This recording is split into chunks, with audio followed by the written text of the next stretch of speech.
টুনটুনি একটি ছোট পাখি যে খুব দুষ্টু এবং চঞ্চল। একদিন টুনটুনি ভাবল আজ সে কিছু মজার কাজ করবে। সে উড়ে গিয়ে তার বন্ধুরা মালতী, বাবলু এবং গুগলুকে ডেকে নিয়ে বলল, চলো আমরা কিছু মজার অভিযান করি। তারা সবাই একত্রে একটি বড় গাছের নিচে গেল। সেখানে একটি ঝর্ণা ছিল।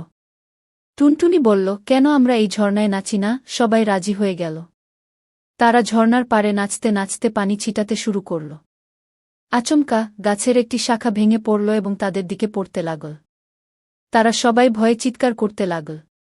কিন্তু টুনটুনি তখন সাহসী হয়ে বলল, ভয় পাওয়ার কিছু নেই। আমরা সবাই একসঙ্গে কাজ করলে এই বিপদ থেকে বের হতে পারি। সে দ্রুত পরিকল্পনা করল। সব পাখি মিলে গাছের উপরে উড়তে শুরু করল এবং গাছের ভাঙা শাখাটি সরাতে লাগল। অবশেষে তারা সফল হল। গাছের নিচে ফিরে এসে তারা আনন্দে নাচতে লাগল। টুনটুনি বলল, দেখেছ, একসঙ্গে থাকলে কোনো বিপদকে মোকাবেলা করা যায়। সবাই হাসতে লাগল এবং নতুন উদ্যমে খেলতে শুরু করল।